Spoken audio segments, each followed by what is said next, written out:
Έρχομαι στο σήμερα. Στο σήμερα, λοιπόν, πήραμε την απόφαση ότι η Ελλάδα πρέπει να σταματήσει να λειτουργεί με μπαλώματα και γι' αυτό έχω να ανακοινώσω σήμερα προς το συνέδριο ότι το 2026 είναι η τελευταία χρονιά που θα έχουμε συμβάσεις επιμέρους και θα πάμε στο τέλος της χρονιάς σε ένα μακροχρόνιο Service Level Agreement, ένα SLA, το οποίο για μεγάλα τμήματα γραμμής θα έχει μία σύμβαση για όλα τα συστήματα.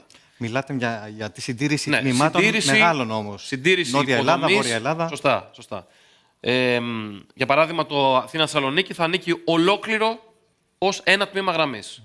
Να ξέρουμε ότι το κράτος διαχειρίζεται μία σύμβαση, η οποία έχει μέσα υποδομή, επιδομή, συστήματα ασφαλείας, ηλεκτροκίνηση και ό,τι άλλο είναι σχετικό.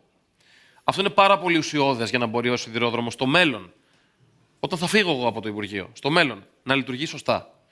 Άρα λοιπόν εδώ βρισκόμαστε σήμερα. Προφανώς τις συμβάσεις που με ρωτήσατε πότε θα λειτουργούμε, προφανώς πρέπει να λειτουργούμε το καλοκαίρι του 2026.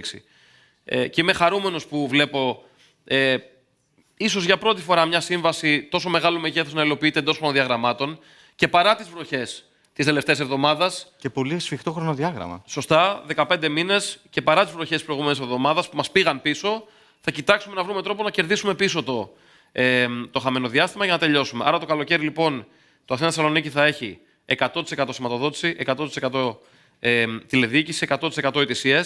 Έχουμε βάλει σε όλα τα τρένα λειτουργικό ETCS.